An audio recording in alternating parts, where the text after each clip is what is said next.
If we were to just sit down and rest after a workout, it would take your body a fair amount of time to return back to homeostasis. If we expose ourselves to extremely cold temperatures, to the point where our body is shivering a little bit, when we finish our training, let's say we worked out hard for an hour and a half. When we finish, the mechanical work is done.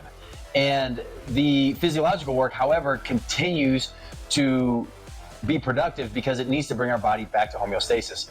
This idea gets into a notion called your EPOC, which is your excess post-exercise oxygen consumption. And I also have a video for that as well. I'll put a card for it right here.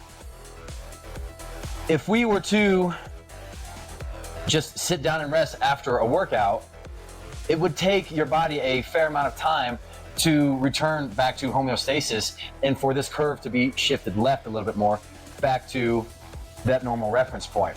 However, if we expose ourselves to extremely cold temperatures for 6, 7, 10 minutes, somewhere in through there, to the point where our body is shivering a little bit, the shivering is your tissues trying to regenerate heat. And that is an excellent reference point to tell our body that we are becoming cold enough to where that we can stop the ice bath. We're there. And this portion, if we shift this curve left, then as you can see, we have a higher percent saturation of those red blood cells.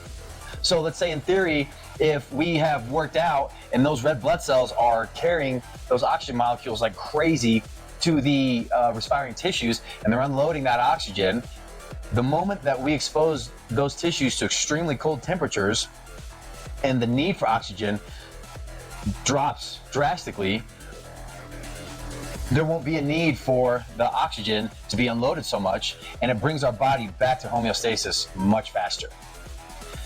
With respect to weightlifting, there is a fair amount of evidence that suggests that we should not take an ice bath directly after we work out, because there are certain benefits to the inflammation that is presented in our body from the workout, as well as there are other pieces of literature that demonstrate that certain signals are blunted from the cold treatments. So when you take an ice bath is basically up to the individual. I prefer to take the ice bath as soon as possible so I don't procrastinate on it and I continue to just kind of put it off. I want to jump in there and get it done as soon as possible. And I basically want to cool my body off and return back to homeostasis as soon as possible.